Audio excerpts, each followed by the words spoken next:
As a wise frog once said, it's not easy being green. Today we'll find out exactly what he was talking about. Today on Inside Board Games, I am talking to Oke and Per from Frozen Maze Games, and we're going to be talking about Perilous Pond. Welcome, guys. Thank you. Glad to be here. So before we get into the game itself, tell me a little bit about you two. You've been working together, friends for a long time. How long have you known each other, and how did you kind of meet up? Is it 15 years or something? Yeah, about 15, 16 years. We met through mutual friends and in our play groups when we used to play a lot of board games. I've seen you mention the hubris of thinking you can design a board game has led you to form your own company. Sort of what was the genesis of that? What's your hero origin story when it comes to why you decided to form Frozen Maze Games? It was Per who had the original idea to start making board games, and he had this like grand game plan, which was much larger than the ones we've done up to now. But it was really huge, and it was a bit too much to start with. So we scaled it down and released our smaller box game instead. I think everyone does that. I think everyone that sits down at a gaming table, and I've said this before, everyone sits down at a gaming table, they're like, I could design a game. Oh, it'd be super easy. And everyone usually starts out with something like super huge. Yeah, we also started thinking that, all these components and all these mechanics, that must be really expensive to try to make a reality. So we said, we'll just do a card game with some dice. How hard could that be? And that was our first game, Bushido Duels. Not realizing that it doesn't really matter, even at that kind of scale, just the whole process of making, getting it printed and all those aspects really was quite an eye-opener when we first. We said, never more a game with dice. But here we are with Perilous Pond, and we have dice in this game as well. I was going to ask about that. What did you learn between the first game and the second game, other than don't do it with dice, even though you've done with dice for the second game? So one thing I would say is like we learn to do everything faster. I think is because Bushido Duels was like a really simple game in one way, but it took us like 3 years from where we had the idea until we were ready to actually do printing. And this, I think, will 2.5. Well, time moves on, but we have a much more complex game now in a smaller amount of time. Yeah, it was sort of a trial run, and we also tried a Kickstarter there when we were so naive that thinking, okay, we've made a game, we have made a reasonably good-looking Kickstarter page. Let's just press launch, and we will be noticed in the sea of games. And that was a rude awakening because we had done zero marketing before, basically no marketing during. So we decided, no, let's cancel the Kickstarter and learn from this and perhaps revisit Kickstarter for that game. But then we did decide to self-fund that game. So now we are back at Kickstarter with lessons learned. It's still a huge undertaking and quite daunting to stand out in this ocean of content that is available. So your Kickstarter is going pretty well. You're about, as of this recording, about 2/3 funded, I'd say. So is that is that sort of on track? Is that sort of where you were hoping to be at this point? I mean, obviously you were hoping to have been funded in the first 2 hours, but I mean, realistically, you probably had a timeline in your head. We didn't know quite what to expect because we had this pre-launch page where people sign up and all that jazz, and had a certain amount of that, and we didn't quite know, okay, what kind of ratio could one expect those people to become pledgers. But I think that we had a quite modest expectation, perhaps 1 in 10 or something like that. And considering that, I think we are perhaps where we thought we would be. It's a lot of hard work ahead of us to keep the pace or pick up the pace, just not to fall behind. I think now the real challenge starts because most people have seen the game before, have already pledged, and now we need to find new backers. And So what's the breakdown in duties?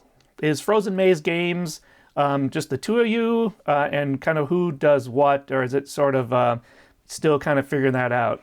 Åke is the tech guy. Everything you see regarding the trailers, the homepage, all that things, keeping tabs on invoices and all that things. He's the rock on that department. yeah, and he's the one with like 1,000 ideas. It's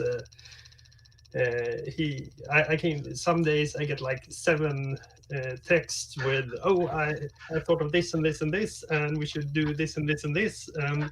So it's also my job to like keep him focused on the Right. like now we're doing this game. Right. Right. Yeah, the ideas are great, but yeah, it sounds like you guys have a really good pairing. Yeah, between the two of most you. fun we have is when we play test or bounce ideas off each other, just to get into the nitty gritty and just be board gamers doing board games. We're not in this for the money. I think I said someday, okay, that hey, if we should go and sell hot dogs on a street corner, we would make a lot more money than doing this. So this is a passion project for both of us, and a great opportunity to meet up. Since we started, we have moved away and live in different parts of the country. So now it's an opportunity for us to meet up once or twice a week over the internet and meet up in real life, going to conventions. Good idea for a board game. You can call it Board Game Designer, and the goal is to sell as more hot dogs than anyone else, and whoever sells the most hot dogs wins. Tell me a little bit about Perilous Pond. Let's get into your tabletop experience, and tell me about the game and how it plays. Okay, well, one can call it kind of an action programming game where you take the role of a small frog trying to compete in a small pond against other frogs in order to stay alive or just be successful in the pond. All the while you have a hungry pike lurking beneath the surface. And when we pitched the idea and talked about and discussed what to do, we wanted a fairly small game, could be in a small box like this, but still have quite a large table presence. And these water lily cards that we have in game take up quite a nice amount of space on the board. So even if it's a card game or a card and dice game, it still feels like a game board. Where we would then have this frog that you maneuver by rolling 5 dice up to 3 times, Yahtzee style. Each side having a different action for your frog to be able to perform, but each die result that has a pike on it will be locked and not be able to be re-rolled. And after you have taken your turn, these pike results will determine how the pike will move on the game board, hunting and stalking the different frogs. And if it ends up on your card, it will cause you to become scared and lose one of your previously caught fireflies. Sounds like it changes the whole dynamic of the game and changes your strategy based on what comes up on the dice. And I kind of like that there's your strategy, but then there's an element of chance with the dice. I know there's a lot of people. Well, I mean, some people, they don't like any game with dice. It's like risk syndrome. It's all based on the dice roll. But I don't know. I think that's kind of fun because if there's a lot of strategy involved, and the dice roll doesn't sound like it'll kill your strategy. I think it just makes you formulate a new strategy. Exactly. You basically, every turn, you need to be able to pivot. Okay, the dice looks like I can't reach that firefly. Instead, I focus on my objective card here because that looks like it could be doable. So you need to be able to pivot. Yeah, the objective cards are like there also to not make it a game purely eating fireflies, but also, okay, if I'm able to jump over the pike, I will be rewarded with this. If I can push an opponent, I can get this. Just to like lessen the impact of a pure luck game. Sure. I like player versus environment games. You know, I like the pike element. I tend to prefer cooperative games first, and PvE second, and the pure competitive third. I mean, I like them all, but that's just sort of my ranking. But I like how this one is. You have that pike swimming around. That sort of is an overarching enemy that everyone is sort of concerned with. And it also sounds like there's not a lot of. The majority of this game is me trying to execute my strategy instead of me trying to ruin everyone else's strategy. Is that kind of fair to say? Yeah, I would say so, especially in the when you're 3 or 4 players. When it's 1 versus 1, you basically, if you can be mean to your opponent, it's as good as being good to yourself. But when it's a 3 or 4 player game, you definitely want to go for what's good for you and not mess with the others. What's the playtime for this? I think I saw like an hour. And is that accurate? And how many people is that based on? Yeah, so I think for 2 players you can get it done in 30 minutes. Then for 4 players, about an hour or up to 75 minutes. Setting a play time is really hard because people are different how they play, and we try to think, okay, people that perhaps take their time and optimize their actions, then you might end up around an hour. But the thing that we hear a lot when playtesting or when people play is, even if it's not your turn, you're still trying to solve the same puzzle as your opponent. People don't seem to experience downtime sitting around waiting for their turn, because even when it's not their turn, they're still checking what one could do if they were the ones in control. Sure. Well, I like that playtime. The thing that bugs me the most about competitive games is if I'm going to sit down at a table with my friends, and if we play a 4-hour game, and I lose, that's my Friday nights are important to me. That'll mess up. But if I'm going to sit and I'm going to, in that same 4 hours play 4 times, then I get some wins, I get some losses. I think it's just a much more enjoyable experience. Yeah, 2 things about the game also is that, one, that you can push an opponent, you can sick the pike on, but it's not always the most beneficial. Sure, you can make them lose, but you could that will cost you perhaps not doing another action that perhaps will be a better one for you. So it's not like being bad is rewarded, but still you can stump your opponents in some way and still having that being a fun part of the game. And we have also introduced after you finish the game, even if you're like down 10 points, we have a scale. If you get 1 to 7 points, this is what happens to your frog.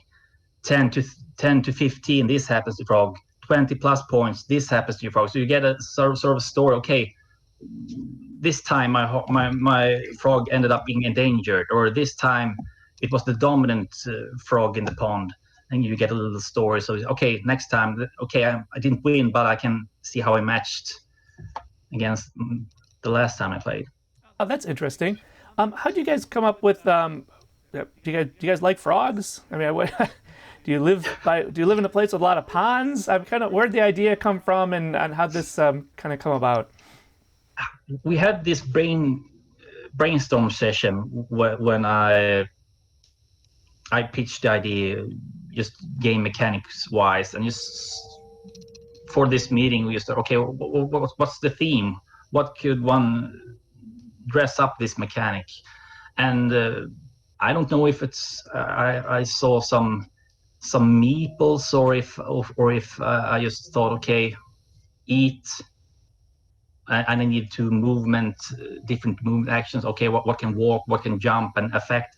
I don't really know, but just the mechanics. Okay, this card will sink when I move from that. Okay, in what universe does that happen? Well, frogs perhaps can affect the environment. So it was there. I don't think we discussed it. It just ended up being. I don't recall exactly what, but I enjoy and I love nature. So I always try to think of a nature theme on to these all these ideas I get. So I basically just ran the list, I guess. I don't know. Oh, that's interesting. That's interesting because I guess I would have thought that it would have come from the other way, like the theme first and then the mechanics. But it's interesting that it's the mechanics sort of drove the theme, and I mean, it sounds like you nailed it from the mechanics that you wanted to incorporate. I think the environment that you put it in works really well. And I think it's like a loop as well. So you get some part of the mechanics that inspires the theme, and then the theme inspires more mechanics. Okay, yeah, that's a really good way of putting it. What's the next step for Frozen Maze games, I guess, in the launch of this? I know that Pear has a lot of ideas that are always coming up, and I just wonder if you've at a point where this is moving through the Kickstarter, and now you're starting to think about the origin of the next one. Yeah. So we do have sort of a backlog of. We have a couple of games we have like half developed and just stepped away from that we will re-examine, and then we have a couple of new ideas that we might want to explore as well. So it's we don't have any firm plan on what's next. There will be a lot of work that needs to go into like the production and finalizing, making the rule book really tight and work well for Perilous Ponds, so it's a smooth journey for players, and it will be a smooth journey into production, so the backers can get their reward on time. Well, that's good. I think that instills some confidence in the backers too, that this isn't just a one-off. I know this is your second game, so everyone knows it's not just a one-off, but to know that you have a future plan, and that your hope and that your goal is for Frozen Maze games to be around for a long time. What's been the biggest surprise about the game design process?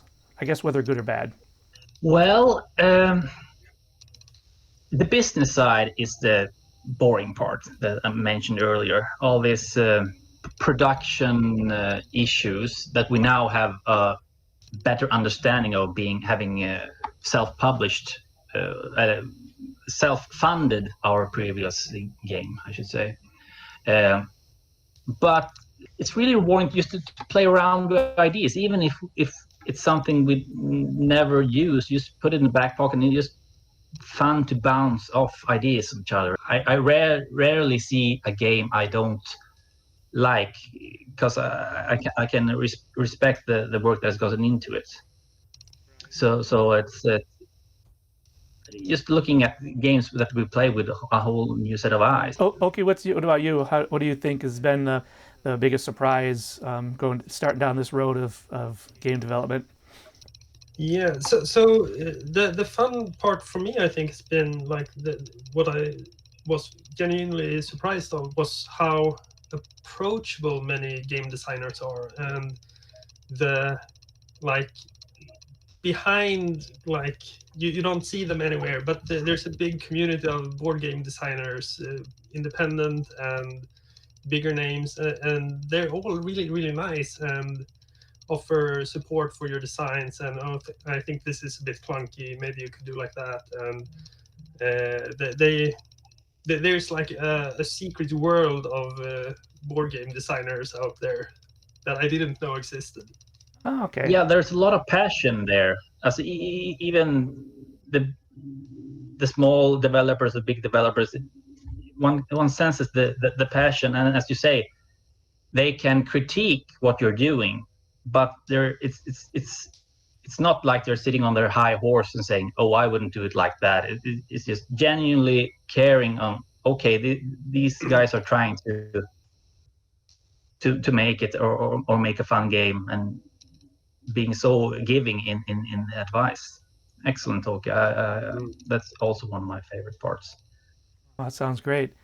What would be the best way for someone to get involved with your game, to connect with you guys? Just, do you have to, you directing people to the Kickstarter? Do you have a website? How do people get with you guys? Yeah, we do have a website with like stuff we made and different things. But I think the best way to, like, if you want to say hey or ask us something or whatever, is through Instagram. We're most active on that social media. Okay, well, I'm going to put links down. I'm going to put links to your Instagram and your website and your Kickstarter down in the description of this video.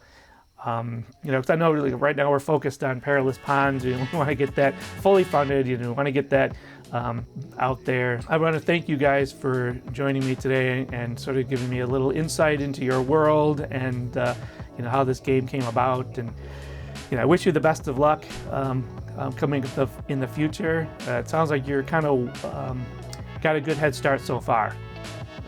So I thank you. Fingers crossed. Yeah, definitely. So I want to thank everyone for joining us here on Inside Board Games, and check down in the description, hit those links, and let's show your support for Frozen Maze Games with their second offering, Perilous Ponds. We'll see you next time.